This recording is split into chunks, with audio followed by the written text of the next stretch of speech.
Hello everyone, अस्सलाम वालेकुम। उम्मीद करती हूँ कि आप सब खैरियत से होंगे। बिज़नेस राइटिंग के कंटेंट में हमने स्टार्ट किया हुआ है मेमो के बारे में। लास्ट लेसन में हमने पढ़ा था मेमो क्या है और मेमो की टाइप्स कौन सी हैं। आज के लेसन में हम पढ़ेंगे कि मेमो लिखते कैसे हैं, उसका फॉर्मेट क्या है और उसके लिखने का बेहतरीन तरीका क्या है। तो चलिए देखते हैं पहला सवाल जो कि हमारे जहन में आता है कि how to write a memorandum. Memorandum को लिखना कैसे है, कौन सा बेस्ट पॉसिबल वे है जिसको ऑप्ट करते हुए, जिसको मुंतखब करते हुए हम अपना मेमोरेंडम अच्छे से लिखते हैं। तो सबसे पहले तो याद रखिए कि मेमोरेंडम को कैसे लिखना है। आपको एक कंप्लीट मैसेज कंस्ट्रक्ट करना है जो वेल स्ट्रक्चर्ड हो और एक फॉर्मल मैसेज उसमें इंक्लूडेड हो। मेमोरेंडम लिखते हुए इस बात का मज़ीद ख्याल रखें कि आपकी जो लैंग्वेज हो वो आसान हो, फॉर्मल हो, रस्मी हो और ऐसी लैंग्वेज का इस्तेमाल करें जो आपके तमाम कोवर्कर्स बआसानी समझ भी सकें और उनका टाइम भी बचे। दूसरा, मेमोरेंडम में इस्तेमाल की जाने वाली इन्फॉर्मेशन को ब्रीफ रखिए, मुख्तसर रखिए, एक्यूरेट होनी चाहिए, प्रिसाइज हो, छोटी लिखी हो, कम मालूमात मुकम्मल हो लेकिन जामे हो, थोड़ी लिखी हो लेकिन बेहतर हो, मुकम्मल हो, ताकि पढ़ने वाले को किसी भी तरह का कोई अबहाम बाकी ना रहे। तो मेमोरेंडम लिखते हुए सबसे बेहतर और बुनियादी चीज़ें वो ये हैं कि मैसेज आपका मुकम्मल हो, अच्छे तरीके से लिखा हुआ हो, स्ट्रक्चर्ड हो, फॉर्मल मैसेज हो, फॉर्मल लैंग्वेज का इस्तेमाल किया हो और ब्रीफली लिखा हो, एक्यूरेट और प्रिसाइज हो, ताकि पढ़ने वाले को अच्छे से समझ भी लगे और उसमें किसी भी तरह का कोई अबहाम भी बाकी ना रहे। दूसरी बात ये याद रखिए कि मेमो लिखते हुए 3 बेसिक चीज़ें हैं जो आपको ऐड करनी है अपने मेमोरेंडम में। तो पहली चीज़ है हेडिंग। हेडिंग में कौन सी चीज़ें इंक्लूड होती हैं?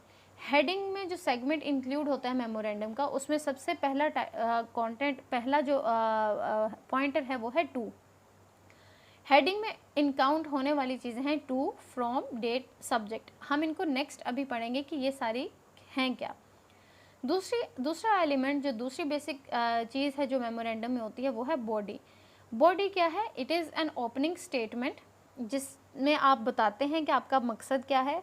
कॉन्टेक्स्ट, बैकग्राउंड क्या है कि आपको वो लिखने की ज़रूरत क्यों पेश आई है। Call to action and task statement. Call to action मतलब अब आप चाह क्या रहे हैं, क्या किस चीज़ के बारे में बात की जाए, कौन सा टास्क है जिसको इम्प्लीमेंटेशन जिसकी आपने करवानी है। और लास्ट इसका जो तीसरी बुनियादी चीज़ है वो है क्लोज। क्लोज नाम से ही बता रहा है कि आपने अपने मेमोरेंडम को कैसे क्लोज करना है। You have to sign off with a good close. Reference initial add कर सकते हैं अगर आप चाह रहे हैं, इनक्लोजर नोटेशन ऐड कर सकते हैं अगर आपने उसमें कोई चीज़, दूसरी चीज़ इनक्लोज की है, या फिर आप उसमें कॉपी नोटेशंस भी ऐड कर सकते हैं कि अगर आपने इस मेमोरेंडम की कॉपी किसी दूसरे इंसान को भी, किसी दूसरी ऑर्गेनाइजेशन को भी भेजी है तो ये 3 बेसिक चीज़ें हैं जो एक मेमो का ख़ासुल ख़ास हिस्सा होती हैं। Heading, body and close. Heading में ये चीज़ें इंक्लूड होती हैं, बॉडी में आप देख सकते हैं और क्लोज में कि कौन कौन सी ऐसी बुनियादी चीज़ें हैं जो एक मेमो में होनी है। फॉर्मेट क्या है मेमोरेंडम का? फॉर्मेट में हम सबसे पहले लिखते हैं टू, फिर लिखेंगे फ्रॉम, उसके बाद डेट, उसके बाद सब्जेक्ट, फिर हमारा बॉडी पैसेज और पैसेजेस एक है या दो, और लास्ट में हमारे एडिशनल एलिमेंट्स। उन एडिशनल एलिमेंट्स में आपका रेफरेंस इनिशियल्स, इनक्लोजर और कॉपी नोटेशंस एडेड होती हैं। अब हम देखते हैं कि ये to, from, date, subject, body, passages ये क्या हैं।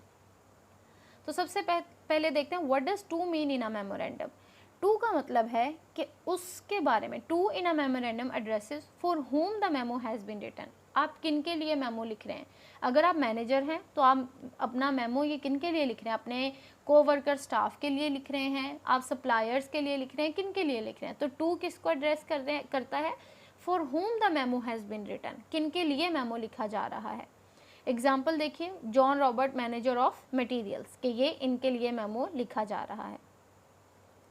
दूसरा है what does from mean in a memorandum. From का क्या मतलब है? From in a memorandum addresses who is writing the memo. कौन मेमो लिख रहा है? कोई मैनेजर लिख रहा है, डायरेक्टर लिख रहा है, या फिर कोई सप्लायर लिख रहा है? कौन लिख रहा है मेमोरेंडम? ये फ्रॉम उसको एड्रेस करता है। जैसे कि स्मिथ फ्रेडरिक बायर, ये बायर है। ये जो SF देख रहे हैं ये रेफरेंस इनिशियल्स हैं।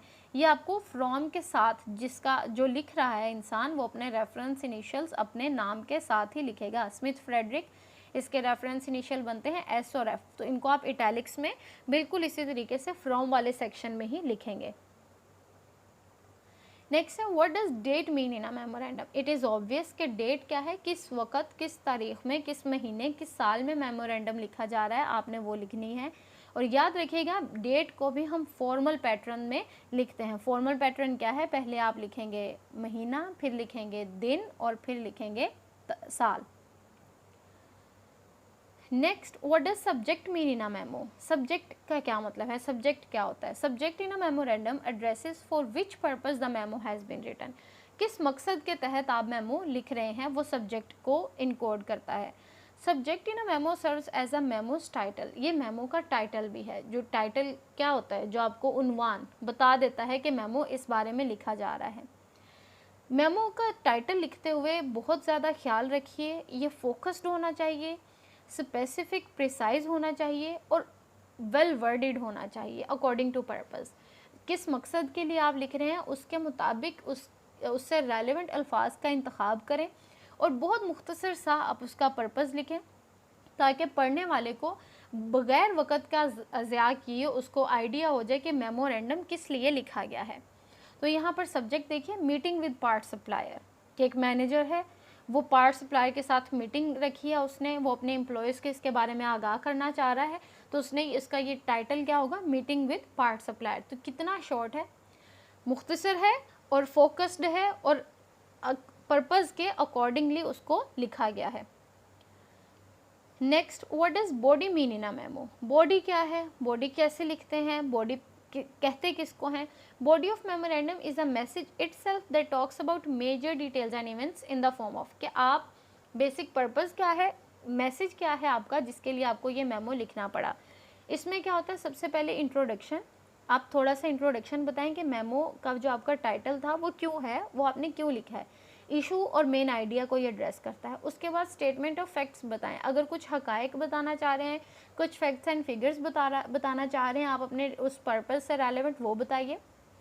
आर्ग्यूमेंट, अगर कोई आर्ग्यूमेंट है जो दो डिफरेंट पार्ट सप्लायर के साथ हुआ है या डिफरेंट मैनेजर्स के साथ हुआ है या कोवर्कर्स के साथ हुआ है या कोई भी बहस का ऐसा टॉपिक या उन्वान जो आपके उस पर्पस से रिलेट करता है वो ऐड कीजिए और फिर कंक्लूड कर दिए, कंक्लूजन की तरफ आए। तो आपकी जो बॉडी है मेमो की उसमें आपने इन 4 बातों का ख्याल रखना है, अगर वो आपके पर्पस से मुताबिकत रखती हैं। तो मेमो लिखते हुए जब आप इसको लिख रहे हैं टेक्निकली, और अगर आप उसको सॉफ्ट फॉर्म में अपने लैपटॉप्स पे लिख रहे हैं तो डबल स्पेस आपको देनी है हर पैराग्राफ के दरमियान। Write message in simple language and quote authentic information. Memo में लैंग्वेज सिंपल रखनी है और ऑथेंटिक इन्फॉर्मेशन कोट करनी है जो कि आपके फैक्ट्स एंड फिगर्स को अच्छे से रिलेट कर रही हो। वर्डीनेस को आपने अवॉइड करना है, रेपिटेशन उसमें बिल्कुल नहीं आनी चाहिए। और मेमो को कोशिश करें कि आप 2 पैराग्राफ में सम अप कर दें, 2 से ज़्यादा उसको एक्सीड नहीं करें, उसको प्रिसाइज रखें।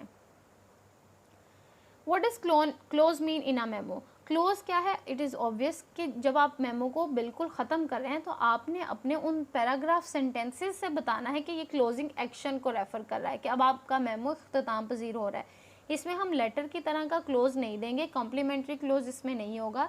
इसमें आपको क्या है जी, close of memorandum does not include any name or signature block. आपने बस उसमें क्या करना है कि अपने ऐसे सेंटेंस को इस्तेमाल करना है जो कि पढ़ने वाले को इटसेल्फ आइडिया देगा कि अब मेमोरेंडम ख़त्म हो रहा है और इसमें क्लोजिंग आ रही है। आप इनमें 3 चीज़ें इसमें ऐड कर सकते हैं अगर आप उसको इस्तेमाल करना चाहते हैं, जिसमें रेफरेंस इनिशियल्स हैं, इनक्लोजर नोटेशन है, कॉपी नोटेशन है। अगर आपने कोई चीज़ उस मेमोरेंडम के साथ अटैच की है तो वो आप इनक्लोजर नोटेशन लिखें और आगे लिख दें कि attachment the copy of that document has been attach, अगर वो कोई आप ऐड कर रहे हैं। तो इसी तरीके से कॉपी नोटेशन, अगर आप इस मेमोरेंडम की कॉपी किसी दूसरी ऑर्गेनाइजेशन को भी भेज रहे हैं तो वो भी आप मेंशन कर सकते हैं। एग्जाम्पल देखिए, I have set up 2 appointments with 2 other suppliers for tomorrow afternoon, perhaps I will have better luck then.